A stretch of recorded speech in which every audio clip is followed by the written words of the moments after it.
More than 1 million tons of yogurt is produced every year. Though it's been around since ancient Mesopotamia, the popularity of yogurt has grown rapidly in the last 30 to 40 years, making it a popular breakfast food. This is primarily due to its image as a low-fat, healthy food. But how is this delicious and creamy delicacy made? The process begins with the reception of milk from dairy farms. This milk arrives at the plant in refrigerated trucks. This is done to maintain its freshness and quality by inhibiting microbial growth. Once the milk arrives at the plant, its composition is modified before it is used in the production of yogurt. This is done through a series of steps, the first of which is called standardization. This process involves reducing the fat content and increasing the total solids. Not only does this improve the nutritional quality of the yogurt, but it also increases the stability and makes it firmer, reducing the tendency for it to separate on storage. The fat content is reduced by using a standardizing clarifier or separator, a device that relies on centrifugation to separate fat from milk. From the clarifier, the milk is placed in a storage tank and tested for fat and solids content. For yogurt manufacture, the solids content of the milk is increased to 16%, with 1 to 5% being fat and 11 to 14% being milk solids that aren't fat or SNF. This is accomplished either by evaporating some of the water or adding concentrated milk or milk powder. After the solids composition has been adjusted, it's time for pasteurization. This process comes with many benefits. First, it kills all microorganisms that will otherwise interfere with the fermentation process further down the production line. Second, it will denature the whey proteins, which give the final yogurt better texture and consistency. Finally, it helps release the compounds in milks that will stimulate the growth of the starter culture. Pasteurization usually happens in large stainless steel vats, where the milk is heated to about 85 degrees centigrade and is held there for about 30 minutes. While the milk is being heat treated, it is also homogenized. Homogenization is a process in which the fat globules in milk are broken up into smaller, more consistently dispersed particles. This produces a much smoother and creamier end product. In commercial yogurt making, homogenization has the benefit of giving a uniform product, which will not separate.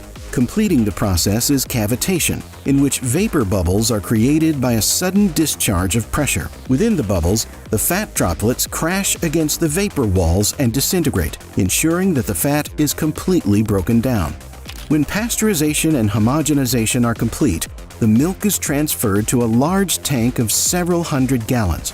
In the container, the milk is cooled to between 109.4 to 114.8 degrees Fahrenheit, 43 to 46 degrees Celsius, and the fermentation culture is added in a concentration of about 2%. It is held at this temperature for about 3 to 4 hours, while the incubation process takes place. During incubation, the organisms known as Lactobacillus bulgaricus interact with the milk and convert it into a curd. They also change the flavor of the milk, giving it the characteristic tangy flavor we've come to associate with yogurt. The primary byproduct of the fermentation process is lactic acid. The acid level is used to determine when the yogurt fermentation is completed. Factory workers usually do this by taking a sample of the product and titrating it with sodium hydroxide. A value of at least 0.9% acidity and a pH of about 4.4 are the current minimum standards for yogurt manufacture in the United States. To modify certain properties of the yogurt, various ingredients may be added. To make yogurt sweeter, sucrose, sugar, may be added at approximately 7%. For reduced calorie yogurts, artificial sweeteners such as aspartame or saccharin are used. Cream may be added to provide a smoother texture. Furthermore, the consistency and shelf stability of the yogurt can be improved by the inclusion of stabilizers such as food starch, gelatin, locust bean gum, guar gum, and pectin. These materials are used because they do not have a significant impact on the final flavor. For frozen yogurt, after the yogurt base has been prepared, it undergoes a freezing process. This typically involves using specialized equipment, such as commercial ice cream machines, which freeze the yogurt while incorporating air to achieve a light and creamy texture. The yogurt is carefully transferred into various packaging formats, including individual cups, larger tubs, or pouches. The choice of packaging depends on market preferences, shelf life requirements, and the intended use of the product. Containers are sealed to prevent contamination and to maintain the freshness of the yogurt. Labels are applied, providing essential information such as expiration date, nutritional content, and brand details. Packaged yogurt containers are stored in cold storage facilities to preserve quality and safety. Consistent temperatures help slow down any residual bacterial activity, ensuring the yogurt reaches consumers in optimal condition. Milk products such as yogurt are subject to a variety of safety testing. Some of these include tests for microbial quality, degree of pasteurization, and various forms of contaminants.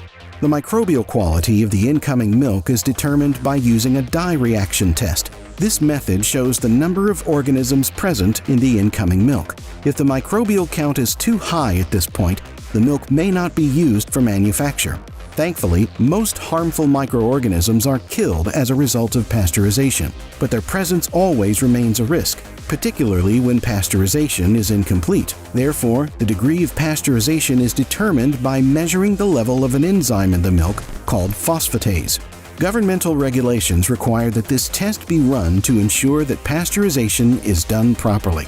Beyond microbial contamination, raw milk sourced from farms is subject to other kinds of contaminants, such as antibiotics, pesticides, or even radioactivity. These can all be found through safety testing, and the milk is treated accordingly. There it is, the fascinating process that results in the production of yogurt. If you are wondering how beer is made, another product that's made thanks to fermentation, check out our video.